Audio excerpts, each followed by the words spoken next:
Hello students, कैसे हैं आप सब लोग। आई होप आप सब लोग अच्छे होंगे।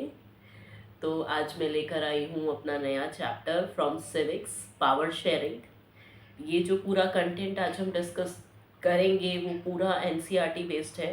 मतलब जो भी कुछ मैं बोलूँगी वर्बली आप लोगों को बताऊँगी वो सब कुछ एनसीईआरटी बेस्ड है। और मैं बहुत जल्द ही इस चैप्टर की समरी भी इन द रिटर्न फॉर्म आप लोगों के सामने लेकर आऊँगी। तो सबसे पहले अपन बात कर लेते हैं आज इस चैप्टर की। देखिए, पावर शेयरिंग जो है वो एक बहुत इम्पॉर्टेंट चीज़ है किसी भी देश के लिए, और स्पेशली डेमोक्रेटिक देश के लिए। क्योंकि जहाँ डेमोक्रेटिक देश में पावर शेयर हो जाती है वहाँ ये आप मान लीजिए कि डिस्प्यूट कन्फ्लिक्ट जो होते हैं सोशल ग्रुप्स में, वो जो गुंजाइश होती है या फिर वो जो पॉसिबिलिटी होती है वो पूरी तरीके से वहाँ ख़त्म हो जाती है। तो पावर शेयर जो किया जाता है वो इसी एम से, इसी ऑब्जेक्टिव से किया जाता है जिससे कन्फ्लिक्ट की सिचुएशन को मिनिमाइज किया जा सके। तो आइए इस चैप्टर पे चलते हैं। मेरे नोट्स जो होते हैं handwritten notes entirely from NCERT, उसमें से ही हम पढ़ेंगे, क्वेश्चन वाइज चलेंगे। तो मेरा पहला क्वेश्चन जो है वो है, what is the state religion of Sri Lanka. देखिए, श्रीलंका जो है उसका स्टेट रिलीजन या फिर आप ये कह सकते हैं उसका ऑफिशियल रिलीजन कौन सा है। तो श्रीलंका का ऑफिशियल रिलीजन है बुद्धिज्म। तो अगर आपसे 1 मार्क्स में ये चीज़ पूछी जाती है तो आप आसानी से बता सकते हैं कि श्रीलंका का जो ऑफिशियल रिलीजन है वो है बुद्धिज्म। उसके बाद हम सेकंड क्वेश्चन पे चलते हैं।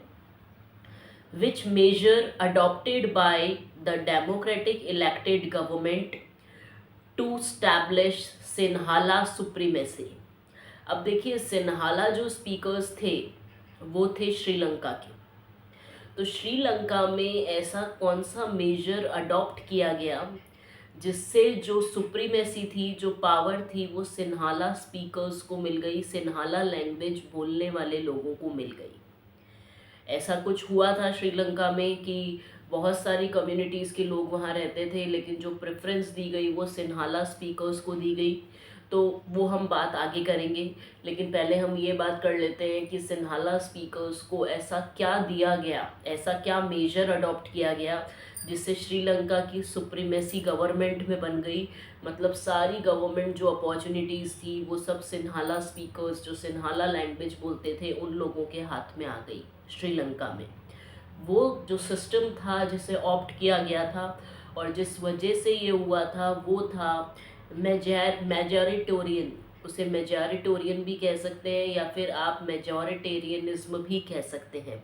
देखिए, मेजॉरिटेरियन या फिर मेजॉरिटेरियनिज्म का मतलब ये होता है कि जब आप एक ही कास्ट को सारे पावर, सारे प्रिविलेजेस दे दो, तो उसे कहा जाता है कि जो लोग मेजॉरिटी में हैं उनका ही देश पे रूल चल रहा है, माइनॉरिटीज़ को पूछा भी नहीं जा रहा है। तो इसीलिए मेजॉरिटेरियनिज्म का मतलब ही यही होता है कि मेजॉरिटी जो लोग हैं उनका राज देश में चल रहा है।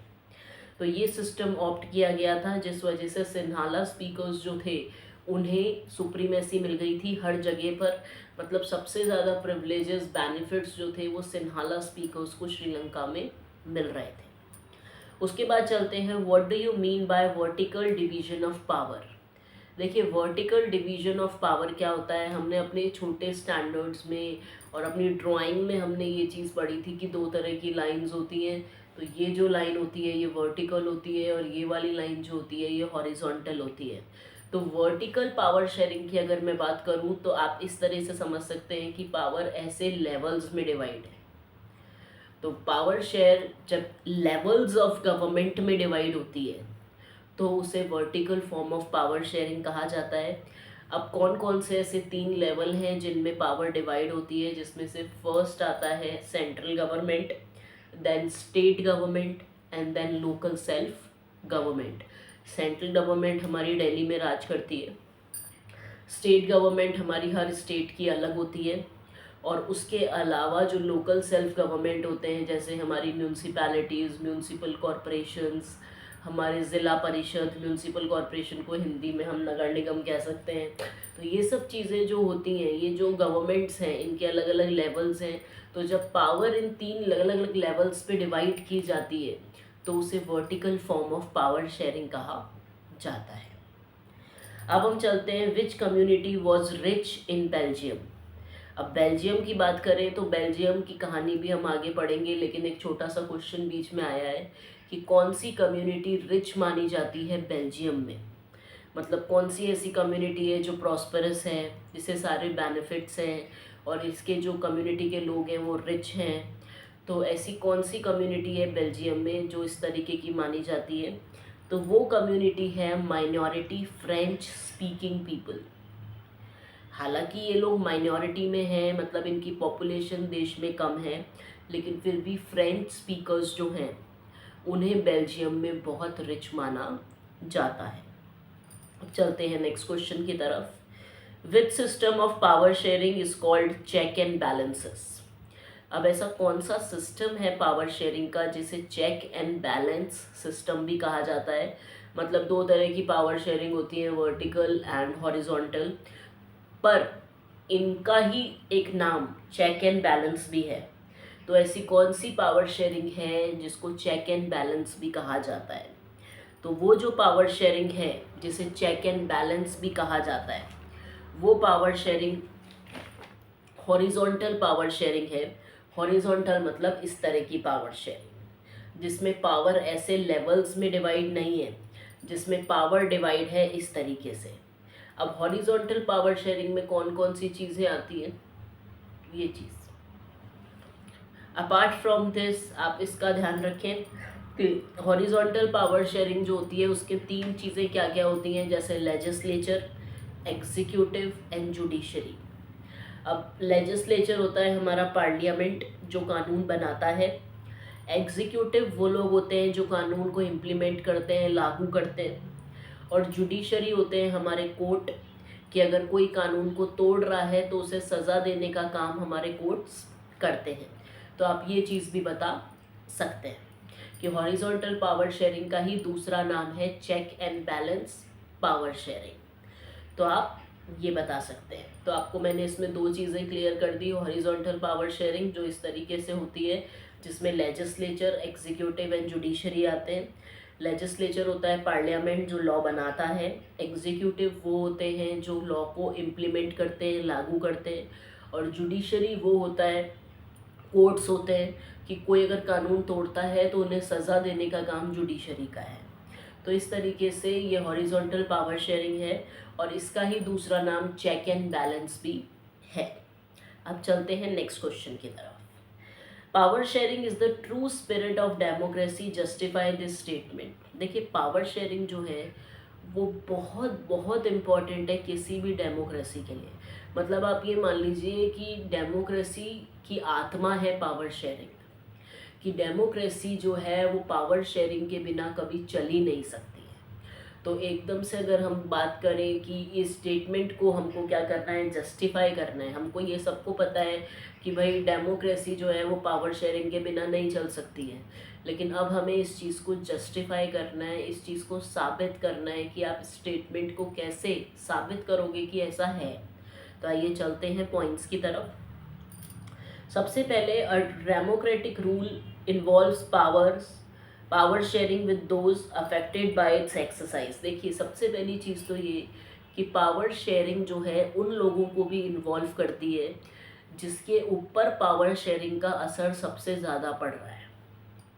तो पावर शेयर करने का असर सबसे ज़्यादा हम जनता पे पड़ता है, क्योंकि हमारे जो रिप्रेजेंटेटिव हैं, हमारे जो आप ये मान सकते हो गवर्नमेंट लीडर्स हैं, उन पर पावर कैसे शेयर हो रही है उसका पूरा असर हम पे देखने को मिलता है। तो सबसे पहली चीज़ तो यही है कि डेमोक्रेटिक रूल जो होता है उसमें पावर जो शेयर होती है उसका पूरा असर उन लोगों पे देखने को मिलता है जो उस पावर शेयर से अफेक्ट होते हैं। सबसे पहली चीज़। दूसरी चीज़, people have right to be consulted on how they are to be belonged. It gives legitimate government where citizens acquire position in the system through participation. देखिए क्या होता है कि लोगों से भी कंसल्ट करना एक डेमोक्रेसी का बहुत बड़ा फंक्शन है। मतलब लोगों का ओपिनियन जाने बिना एक डेमोक्रेटिक देश में कभी कोई चीज़ सामने नहीं आती है या फिर कोई चीज़ इम्प्लीमेंट नहीं की जाती है। या फिर एक तरीके से आप ये कह सकते हैं कि लोगों की मर्ज़ी के अकॉर्डिंग ही या लोगों को जो चाहिए लोगों की नीड के अकॉर्डिंग ही एक डेमोक्रेटिक देश में सारे डिसीजन लिए जाते हैं। और इससे बन के आती है लेजिटिमेट गवर्नमेंट। लेजिटिमेट गवर्नमेंट वो गवर्नमेंट होती है जो पावरफुल होती है और लॉफुल होती है, मतलब कानून के दायरे में रहकर काम करती है। उसे कहते हैं लॉफुल या फिर लेजिटिमेट गवर्नमेंट। और लेजिटिमेट गवर्नमेंट तभी देश में बनती है जब लोगों का पार्टिसिपेशन होता है। तो आप ये कह सकते हैं कि एक तरीके से अगर लोग पार्टिसिपेट कर रहे हैं तो हमने पावर थोड़ी सी लोगों के हाथ में भी दे रखी है। तो इसलिए ये कहा जाता है दूसरी चीज़ कि एक लेजिटिमेट गवर्नमेंट ही तब बनती है जब लोगों का पार्टिसिपेशन होता है और लोगों से कंसल्ट किया जाता है। Apart from this it helps in reducing the possibility of conflict of course. और जब पावर किसी डेमोक्रेटिक देश में शेयर होती है तो जो कन्फ्लिक्ट होते हैं या फिर जो भी आपके बीच में ग्रजेस होते हैं या फिर अलग अलग कम्युनिटीज़ के बीच में जो भी ओपिनियंस के बेसिस पर जो भी कन्फ्लिक्ट होते हैं वो सब ख़त्म हो जाते हैं। तो एक चीज़ ये हो गई कि पावर शेयरिंग जो है वो उनको अफेक्ट करती है या फिर उनको भी इन्वॉल्व करती है जो उसका अफेक्ट जिस पर पड़ रहा है, और वो अफेक्ट हम लोगों पे पड़ता है, जनता पे। तो सबसे पहली चीज़ तो यही है कि पावर शेयरिंग में जनता का इन्वॉल्वमेंट होता है, क्योंकि उस पावर शेयरिंग से सबसे पहला इफेक्ट हमें ही पड़ता है। उसके बाद हमने दूसरी बात करी कि लोगों का पार्टिसिपेशन होता है। पावर शेयरिंग में लोगों को कंसल्ट किया जाता है जिससे एक लेजिटिमेट फॉर्म ऑफ गवर्नमेंट सामने आती है जो लॉफुल होती है। उसके बाद एक आप चीज़ ये बता सकते हैं कि पावर शेयरिंग की वजह से ही जो कन्फ्लिक्टिंग सिचुएशंस होती हैं अमंग डिफरेंट सोशल ग्रुप्स वो ख़त्म हो जाती है। तो इस तरीके से आप इस स्टेटमेंट को जस्टिफाई कर सकते हैं। अब चलते हैं, आइए नेक्स्ट क्वेश्चन की तरफ। Describe any 3 forms of power sharing in modern democracy. अब देखिए मॉडर्न डेमोक्रेसी में ऐसी कौन सी 3 फॉर्म्स हैं पावर शेयरिंग की जो देखने को मिलती हैं। तो सबसे पहली फॉर्म तो पावर शेयरिंग की ये है एक मॉडर्न डेमोक्रेसी में कि पावर डिफरेंट लेवल्स में डिवाइड होती है, जो कि है central government, state government and local self government. दूसरा इसका फॉर्म ये है कि जब पावर डिफरेंट ऑर्गन्स में या फिर आप ये कह सकते हैं कि हॉरिजॉन्टल पावर शेयरिंग हो रही है। ये जो 3 है लेजिस्लेचर, एग्जीक्यूटिव एंड जुडिशरी, ये ऑर्गन्स हैं 3 गवर्नमेंट के जिनके बिना सरकार नहीं चल सकती है। तो पहला तो पॉइंट हो गया लेवल्स में डिवाइड होना, central, state and local self. दूसरा पॉइंट हो गया पावर को जब आप हॉरिजॉन्टली या फिर ऑर्गन्स ऑफ गवर्नमेंट में डिवाइड करते हो, जो कि है लेजिस्लेचर, एग्जीक्यूटिव एंड जुडिशरी। और फिर आप इन तीनों के काम भी बता सकते हैं ब्रैकेट में डालकर कि लेजिस्लेचर का काम लॉ बनाना है, एग्जीक्यूटिव का काम उसको इम्प्लीमेंट करना है, और जो उस कानून को तोड़ता है उसे पनिश करने का काम जुडिशरी का है, कोर्ट का है। उसके अलावा पावर जो है वो डिफरेंट पॉलिटिकल पार्टीज़ में भी डिवाइड हो सकती है। वो कैसे कि रूलिंग पार्टी की अपनी अलग पावर होती है और उसके अलावा ऑपोजिशन पार्टी की अपनी अलग पावर होती है। तो इस तरीके से हम इस बात को भी ले सकते हैं। उसके अलावा पावर जो है वो डिफरेंट सोशल ग्रुप्स में भी डिवाइड होती है देशों में। इसका सबसे बेस्ट एग्जांपल है बेल्जियन मॉडल, कि उसमें जितनी भी कम्युनिटीज़ देश में थी उन सबको पावर दे दी गई। वो कहानी हम अभी आगे पढ़ेंगे। लेकिन पावर जो है इस तरीके से 4 वे में, या फिर आप ये कह सकते हैं कि 4 नहीं 5 वे में डिवाइड हो सकती है। अलग अलग फॉर्म्स हैं पावर शेयरिंग की, एक लेवल, एक ऑर्गन, एक पॉलिटिकल पार्टीज़ और एक सोशल ग्रुप। तो बेसिकली 4 फॉर्म्स हैं पावर शेयरिंग की जिस तरीके से पावर को डिवाइड किया जा सकता है। अब हम चलते हैं। Both Belgium and Sri Lanka are democracies but they follow different system of power sharing. देखिए कहने को बेल्जियम और श्रीलंका दोनों ही डेमोक्रेसीज हैं, लेकिन फिर भी इनके पावर शेयर करने के सिस्टम में बहुत बड़ा फ़र्क है। वो क्या फ़र्क है आइए देखते हैं। सबसे पहली चीज़, in Belgium communities have equal share in the government, while in Sri Lanka leaders of Sinhala community secure dominance by taking advantage of its majority। देखिए बेल्जियम में सारी कम्युनिटीज़ को गवर्नमेंट में पार्टिसिपेट करने का मौका मिलता है, लेकिन श्रीलंका में सिर्फ सिन्हाला स्पीकर्स जो हैं वही गवर्नमेंट पे रूल करते हैं क्योंकि वो लोग मेजॉरिटी में हैं। तो सबसे पहली चीज़ तो ये। दूसरी, बेल्जियम में स्पेशल गवर्नमेंट भी बनाई गई जिसे कम्युनिटी गवर्नमेंट कहा गया, जिसमें सारी कम्युनिटीज़ को पार्टिसिपेट करने का अलाउ किया गया। लेकिन श्रीलंका में कोई ऐसी पॉलिटिकल पार्टी नहीं है जो लैंग्वेज और कल्चर के बारे में, या फिर आप ये बता सकते हैं कि कोई ऐसी पॉलिटिकल पार्टी वहाँ नहीं है जो सिर्फ तमिल स्पीकर्स हैं, जो बेचारे वो भी लोकलाइट हैं कहाँ के, श्रीलंका के, उनको प्रेफरेंस दी जाए। यहाँ पर तो क्या किया गया बेल्जियम में कि कम्युनिटी गवर्नमेंट बना दी गई, जिससे और जो छोटी मोटी कास्ट देश में एग्जिस्ट कर रही हैं उनको भी डिसीजन मेकिंग का मौका मिले। लेकिन श्रीलंका में सब कुछ सिन्हालास को दे दिया गया, और जो वहाँ के तमिल स्पीकर्स थे उन्हें कुछ भी नहीं मिला। तो ऐसी पॉलिटिकल पार्टी भी नहीं है जो कल्चरल और लैंग्वेज इश्यूज़ को सॉर्ट आउट करे तमिल लोगों की। तो आप ये कह सकते हैं मॉरल इस पॉइंट का ये निकलता है कि यहाँ पर स्पेशल कम्युनिटी गवर्नमेंट बनाई गई जिससे सारी जो जातियाँ हैं उन्हें डिसीजन मेकिंग में पार्टिसिपेशन का मौका मिले। लेकिन श्रीलंका में तमिल्स के लिए कुछ भी नहीं किया गया। उसके अलावा बेल्जियम में there is no discrimination on the basis of religion, बस श्रीलंका में बुद्धिज़्म को मेन रिलीजन माना जाता है। तो आप ये बता सकते हैं कि यहाँ पर नो डिस्क्रिमिनेशन नहीं होता रिलीजियस बेसिस पे बेल्जियम में, लेकिन यहाँ पर श्रीलंका में सिर्फ एक ही रिलीजन को माना जाता है, बुद्धिज़्म को। तो ये भी एक बहुत बड़ी प्रॉब्लम है। अब बात करते हैं right one prudential and one moral reason for power sharing. अब देखिए हम बात करते हैं पावर शेयरिंग के रीज़न की कि पावर क्यों शेयर करनी चाहिए। उसके दो मेन कारण हैं, एक तो प्रोडेंशियल रीज़न और एक होता है मोरल रीज़न। तो सबसे पहले हम प्रोडेंशियल रीज़न पे चलते हैं। देखिए प्रोडेंशियल रीज़न ये कहता है कि power sharing reduces the social conflict among social groups, different interest and aspiration.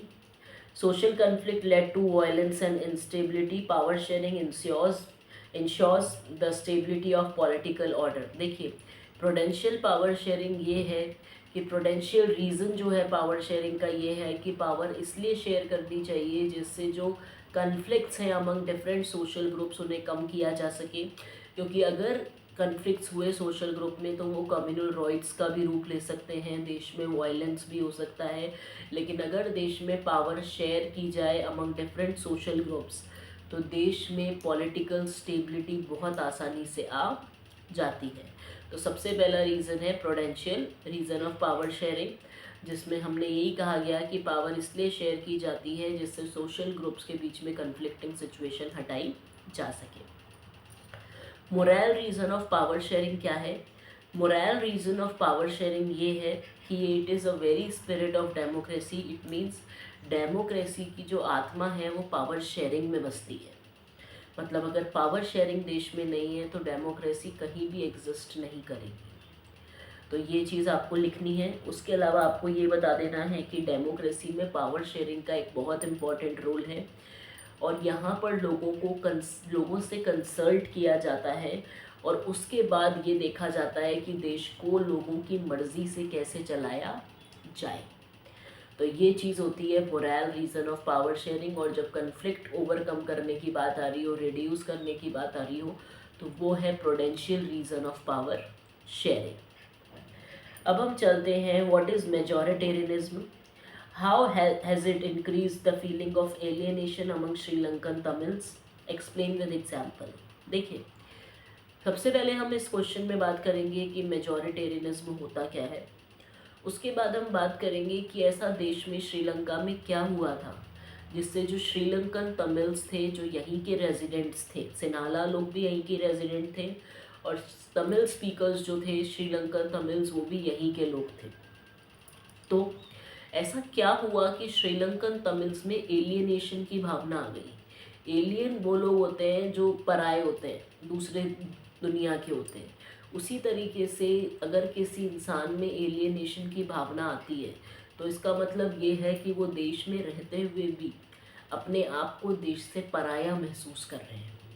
तो ऐसा क्या हुआ था कि श्रीलंकन तमिल्स के साथ ऐसा हुआ कि उन्होंने अपने ही देश में खुद को पराया महसूस करना स्टार्ट कर दिया था। आइए चलते हैं। देखिए, मेजॉरिटेरियनिज्म मतलब होता है policy of domination of majority over minority.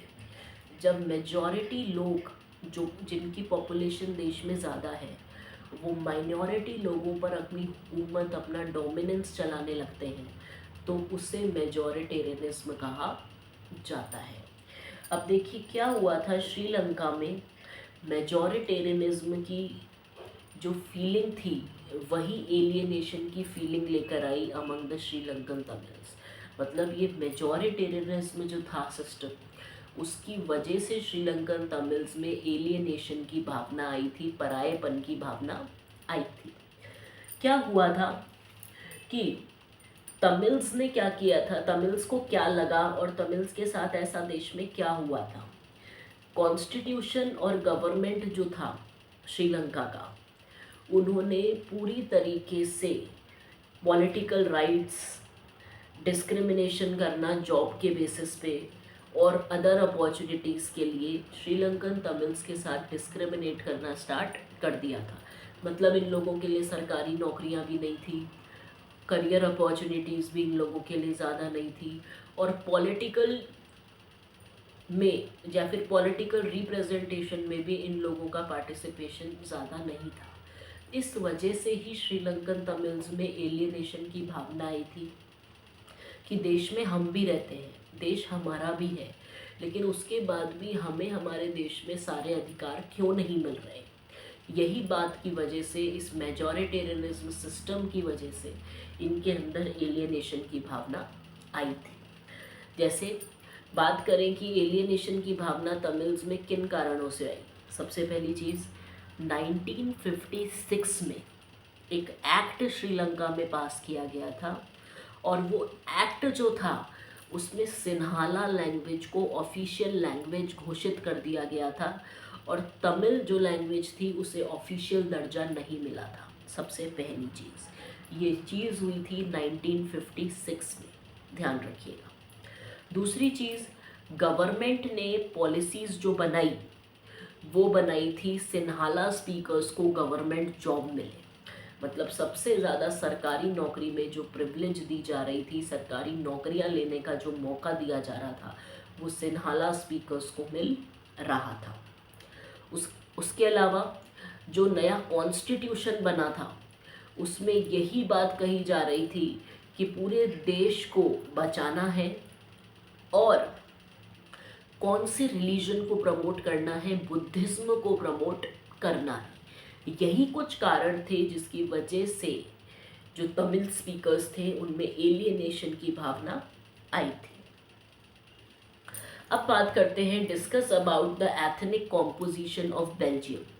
Belgium की एथनिक कॉम्पोजिशन क्या थी। मैंने जैसा कि आपको बताया कि ये जो देश थे इनमें बहुत सारी प्रॉब्लम्स चल रही थी, जिनको हमने छोटा छोटा लेवल पे अभी आगे डिस्कस किया। अब हम चलते हैं कि आखिर ऐसा क्या था कि बेल्जियम की एथनिक कॉम्पोजिशन कैसी थी। एथनिक कॉम्पोजिशन का मतलब होता है कि देश में कितने सोशल ग्रुप्स रह रहे हैं और उनकी लिविंग कंडीशन या फिर आपस में उनका जो मेल जोल है, कनेक्टिविटी है, वो कैसी है। वो दर्शाता है कि देश की एथनिक कॉम्पोजिशन कैसी है। तो आइए बात करते हैं। Belgium is a small country in Europe. Belgium एक छोटा सा देश है यूरोप का, जिसकी पॉपुलेशन सिर्फ थोड़ी सी ज़्यादा है 1 करोड़ से। ये अपनी border France, Germany, Luxembourg and Netherland से शेयर कर रहा है। इसकी बॉर्डर किस किस से शेयर हो रही है? France, Germany, Luxembourg and Netherland. इसकी एथनिक कॉम्पोजिशन बहुत कॉम्प्लेक्स है। जैसे कि मैं आपको एग्जांपल दे सकती हूँ कि भारत की जो एथनिक कॉम्पोजिशन है वो भी बहुत ज़्यादा कॉम्प्लेक्स है। कॉम्प्लेक्स का मतलब होता है कि बहुत सारे रिलीजन, बहुत सारे लैंग्वेज, बहुत सारी कास्ट, बहुत सारी चीज़ों का एग्जिस्टेंस एक ही देश में होना, ये किसी भी देश के एथनिक कॉम्पोजिशन को बहुत कॉम्प्लेक्स बनाता है। तो यही काम जो है ये बेल्जियम में भी देखने को मिला कि बेल्जियम की जो एथनिक कॉम्पोजिशन है वो भी बहुत ही ज़्यादा कॉम्प्लेक्स है, बहुत ही उलझी हुई एथनिक कॉम्पोजिशन है। Out of total population of the country, पूरे देश की अगर पॉपुलेशन की बात की जाए तो 59% लोग जो हैं यहाँ पर फ्लैमिश रीजन में रहते हैं और डच लैंग्वेज बोलते हैं। ये बात हुई बेल्जियम की। बेल्जियम में 59% लोग जो हैं वो फ्लैमिश रीजन में रहते हैं और कौन सी लैंग्वेज बोलते हैं, डच लैंग्वेज बोलते हैं। और 40% लोग जो हैं वो यहाँ वेलोनिया रीजन में रहते हैं और फ्रेंच लैंग्वेज बोलते हैं। और जो 1% बचे हैं वो बोलते हैं जर्मन लैंग्वेज। ये जो परसेंटेज आपको डिस्क्लोज़ किया है ये अप्रॉक्स है, ये एक्यूरेट नहीं है, तो आपको सिर्फ जो एनसीईआरटी में दे रखा है बस वही चीज़ आपको डिस्क्लोज़ करनी है। अब हम बात करते हैं, ये तो बात हो गई बेल्जियम की कि बेल्जियम में 59% लोग जो हैं वो डच बोलते हैं। उसके अलावा बचे हुए 40% जो लोग हैं वो क्या बोल रहे हैं, वो लोग बोल रहे हैं फ्रेंच लैंग्वेज और थोड़े से जो है 1-2% वो बोल रहे हैं जर्मन लैंग्वेज। ये तो बात हो गई बेल्जियम की। अब हम चलते हैं बेल्जियम की राजधानी ब्राज़ील पे कि यहाँ पर क्या है। यहाँ पर कुछ उल्टा ही है बेल्जियम से। देखिए बेल्जियम में ज़्यादा लोग क्या बोल रहे हैं, डच, और कम लोग फ्रेंच बोल रहे हैं। लेकिन ब्राज़ील में इसका जस्ट उल्टा है। ब्राज़ील में 80% लोग जो हैं वो फ्रेंच लैंग्वेज बोल रहे हैं और 20% लोग जो हैं वो डच लैंग्वेज बोल रहे हैं। तो मोरल ये निकल के आता है कि बेल्जियम की स्थिति ब्राज़ील की स्थिति से बिल्कुल उल्टी है। बेल्जियम में डच स्पीकर्स ज़्यादा हैं जबकि ब्राज़ील राजधानी जो बेल्जियम की है उसमें फ्रेंच स्पीकर्स ज़्यादा है।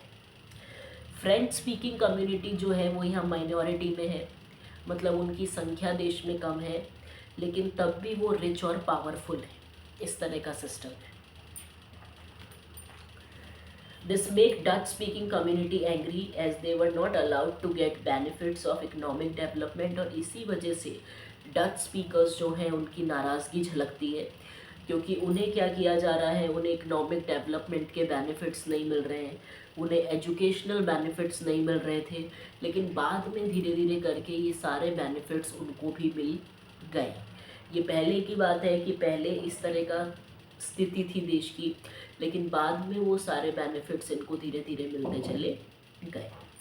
अब हम बात करते हैं एथनिक कॉम्पोजिशन की, जो कि एथनिक कॉम्पोजिशन है श्रीलंका की। देखिए श्रीलंका जो है वो एक आइलैंड नेशन है जो कि कुछ किलोमीटर ही दूर है सर्दर्न कोस्ट ऑफ तमिलनाडु से। मतलब तमिलनाडु की जहाँ समुद्री सीमा ख़त्म होती है उसके कुछ ही किलोमीटर दूर से श्रीलंका चालू हो जाता है। इसकी पॉपुलेशन करीब 2 करोड़ है, जो कि हमारे हरियाणा की पॉपुलेशन से काफ़ी मिलती है। श्रीलंका में भी बहुत डाइवर्स पॉपुलेशन रहती है, मतलब अलग अलग स्पीकर्स रहते हैं, अलग अलग जातियों के, कास्ट के लोग रहते हैं। जैसे यहाँ पर मेजर जो ग्रुप है, सोशल ग्रुप, एक तो है सिन्हाला स्पीकर्स जो यहाँ पर 74% लोग हैं। एक है तमिल स्पीकर्स जो यहाँ पर 18% लोग हैं, और कुछ लोग ऐसे हैं जो तमिल और सिन्हाला दोनों बोलते हैं, वो लोग हैं यहाँ पर सिर्फ 7%। ये भी अप्रॉक्स है डेटा। और देखिए तमिल्स जो हैं उनके भी यहाँ पर 2 सोशल ग्रुप्स बने हुए हैं। पहले तो मैंने आपको ये बता दिया सिन्हाला स्पीकर्स, तमिल स्पीकर्स, और कुछ ऐसे हैं जो सिन्हाला और तमिल दोनों बोलते हैं। अब हम बात करते हैं कि जो तमिल स्पीकर्स हैं इन लोगों के भी 2 सब ग्रुप्स बने हुए हैं। क्या सब ग्रुप्स हैं? देखिए सबसे पहले तो आते हैं श्रीलंकन तमिल्स और एक तरफ आते हैं इंडियन तमिल्स। श्रीलंकन तमिल्स वो हैं जो नेटिव लोग हैं, जो स्टार्टिंग से यहीं रहे हुए हैं, यहीं बड़े हुए हैं, यहीं उनका पालन पोषण हुआ है, सब चीज़ें यहीं हुई हैं। वो लोग हैं श्रीलंकन तमिल्स जो यहाँ रहते हैं। और इंडियन तमिल्स जो हैं वो भी यहाँ पर रहते हैं, लेकिन इनके जो फोर फादर्स हैं वो कभी इंडिया से यहाँ पर आके सेटल हुए थे। और ये लोग क्या काम करते थे उस समय पर, प्लांटेशन वर्कर्स के रूप में काम किया करते थे। तो आप ये बता सकते हैं कि जो श्रीलंकन तमिल्स थे वो तो यहाँ के नेटिव लोग हैं, यहीं पर रहे हुए हैं, यहीं पर पले बड़े हैं।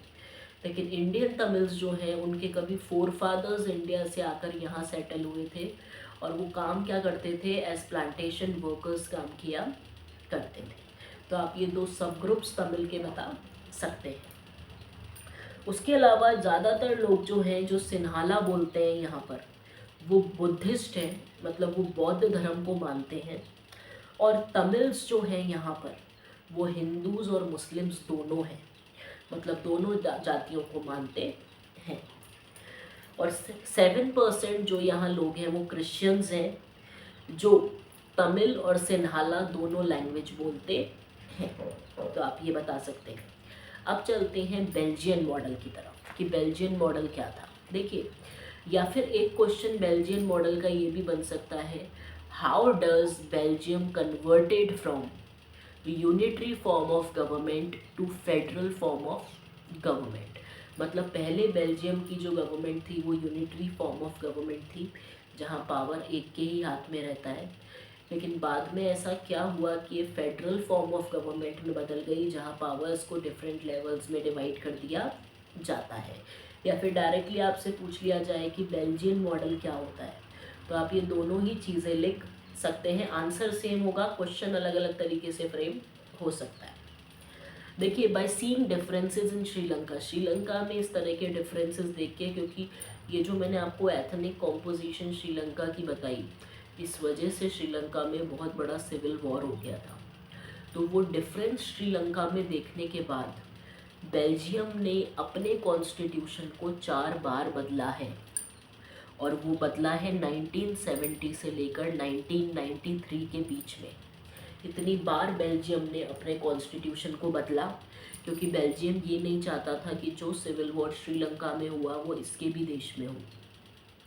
तो इस तरीके से श्रीलंका से लेसन लेके बेल्जियम ने अपने कॉन्स्टिट्यूशन को 4 बार बदला, जो कि 1970 से 1993 के बीच में बदला गया, जिसे अमेंडमेंट कहा जाता है। Constitution was made in such a way so that everyone would live together within the same country। और बेल्जियम का कॉन्स्टिट्यूशन उसके बाद इस तरह का बनाया गया जिससे हर कोई पीसफुली एक ही देश में रह सके। अब क्या क्या किया गया बेल्जियन मॉडल के अंडर? सबसे पहली चीज़, जो कॉन्स्टिट्यूशन था बेल्जियम का, उसने ये बता दिया कि डच स्पीकिंग लोग और फ्रेंच स्पीकिंग लोग सेंट्रल गवर्नमेंट में इक्वल रिप्रेजेंटेशन रखेंगे।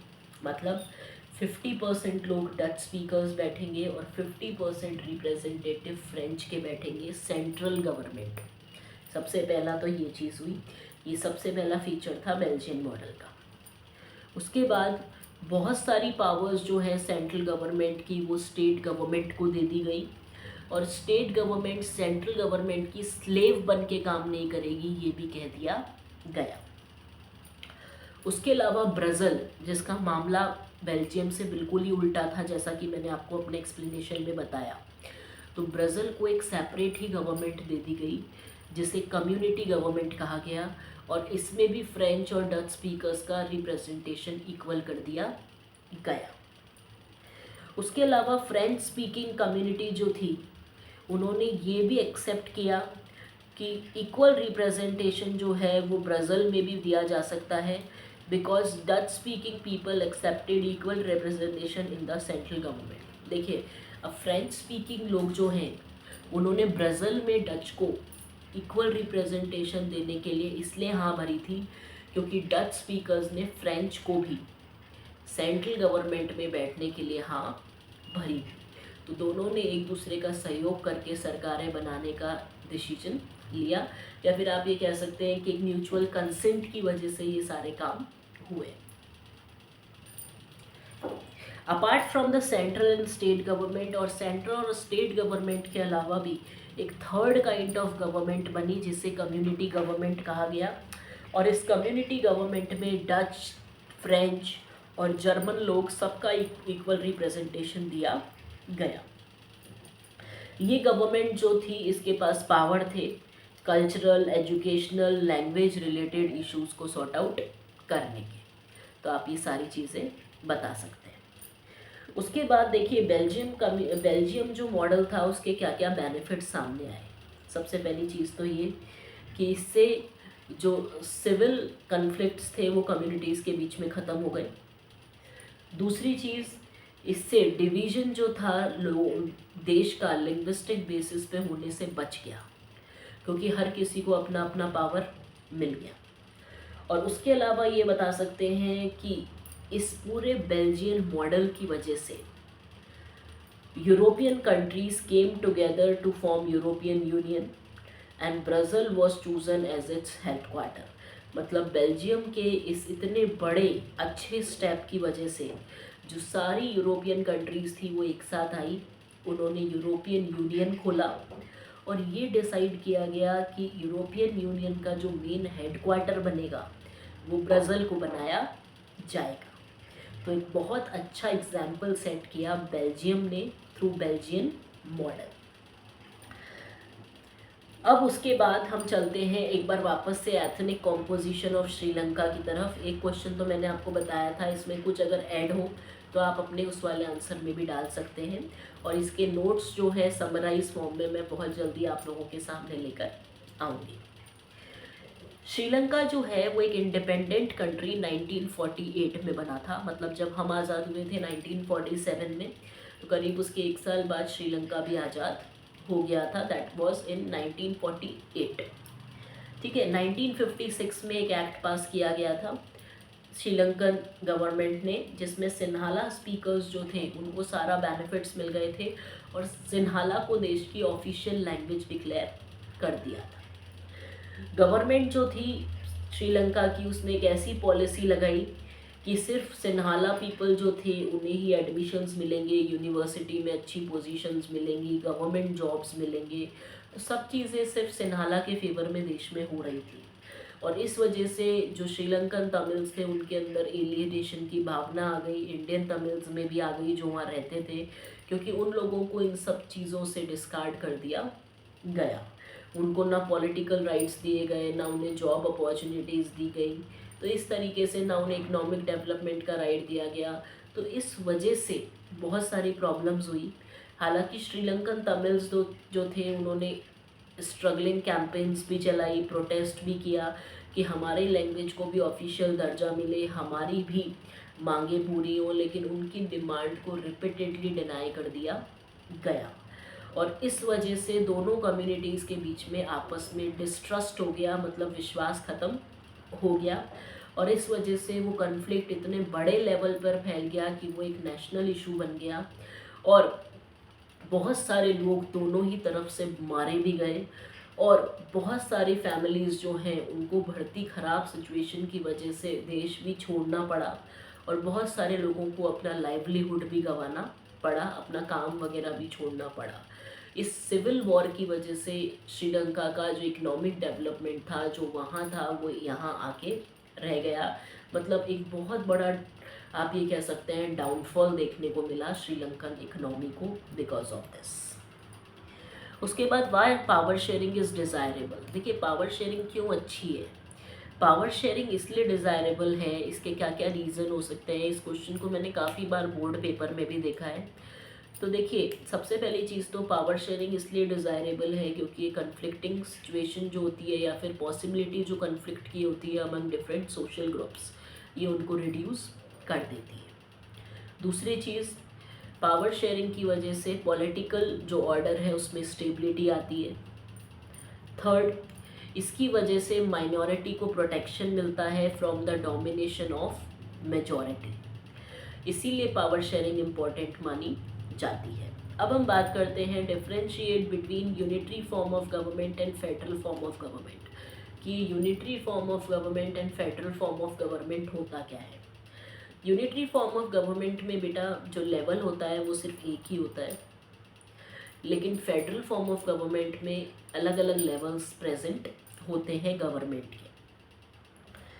यहाँ पर यूनिटरी फॉर्म ऑफ गवर्नमेंट में जो सेंट्रल गवर्नमेंट होती है वो आसानी से लोकल गवर्नमेंट्स को ऑर्डर कर सकती है, लेकिन फेडरल फॉर्म ऑफ गवर्नमेंट में सेंट्रल गवर्नमेंट स्टेट गवर्नमेंट को ऑर्डर नहीं कर सकती है, दोनों की अपनी अलग अलग पावर्स होती है। उसके अलावा यूनिटरी फॉर्म ऑफ गवर्नमेंट में जो नेशनल गवर्नमेंट होती है या जो सेंट्रल गवर्नमेंट होती है उसके पास पूरी पावर होती है, लेकिन फेडरल फॉर्म ऑफ गवर्नमेंट में स्टेट की अपनी अलग पावर होती है और सेंट्रल की अपनी अलग पावर होती है। उसके अलावा अगर मैं बात करूं दो टर्म्स की यहाँ पर, एक है एथनिक कॉम्पोजिशन और एक है प्रोडेंशियल। तो एथनिक कॉम्पोजिशन क्या होती है बेटा, कि ये कुछ लोगों के ग्रुप्स होते हैं, ठीक है, जो सेम लैंग्वेज बोलते हैं, सेम कल्चर को फॉलो करते हैं, उनकी हिस्ट्री सेम है, उनकी कम्युनिटी सेम है, तो उसे किसी भी देश की एथेंसिटी या फिर एथनिक कॉम्पोजिशन कहा जाता है। कुछ देशों की एथनिक कॉम्पोजिशन बहुत सिंपल होती है क्योंकि वहाँ पर सिर्फ एक ही जाति, एक ही धर्म होता है, लेकिन कुछ देशों की एथनिक कॉम्पोजिशन बहुत कॉम्प्लेक्स होती है क्योंकि वहाँ पर अलग अलग जाति, अलग अलग लैंग्वेज, अलग अलग धर्म वाले लोग होते हैं। उसी तरीके से अगर मैं प्रोडेंशियल की बात करूँ तो प्रोडेंशियल जो है वो एक ऐसी चीज़ है, एक ऐसा सिस्टम है जिससे सोशल ग्रुप्स में कन्फ्लिक्टिंग सिचुएशन देश में ख़त्म हो जाती है और पॉलिटिकल इंस्टेबिलिटी जो होती है वो सिचुएशन भी ख़त्म हो जाती है। आई होप आपको मेरा लेक्चर पसंद आया होगा। इस लेक्चर के समराइज नोट्स मैं बहुत जल्दी आपके सामने लेकर आऊँगी। अगर आपको मेरा लेक्चर पसंद आए तो प्लीज़ प्लीज़ प्लीज़ मुझे सब्सक्राइब करें, बहुत लोगों से मेरे चैनल के बारे में शेयर करें, ज़्यादा से ज़्यादा 10th क्लास के स्टूडेंट्स मुझसे जुड़ें। मैं जो भी पढ़ा रही हूँ that is totally based on NCERT, और उसके बाहर से मैं कुछ भी नहीं पढ़ा रही हूँ क्योंकि बोर्ड का पेपर टोटली NCERT में से आता है और बोर्ड में NCERT कंटेंट को ही ज़्यादा प्रेफरेंस दी जाती है। तो अगर आपको मेरा पढ़ाने का तरीका अच्छा लगा हो तो प्लीज़ लाइक करें, सब्सक्राइब करें, शेयर करें, वीडियो को कम्प्लीटली व्यू करें क्योंकि वही मेरे लिए एक मोटिवेशन का कारण है। और ज़्यादा से ज़्यादा 10th क्लास के स्टूडेंट्स इस चैनल से जुड़े जिससे मैं अपनी सर्विसेज ज़्यादा से ज़्यादा स्टूडेंट्स को दे पाऊँ। Bye, take care.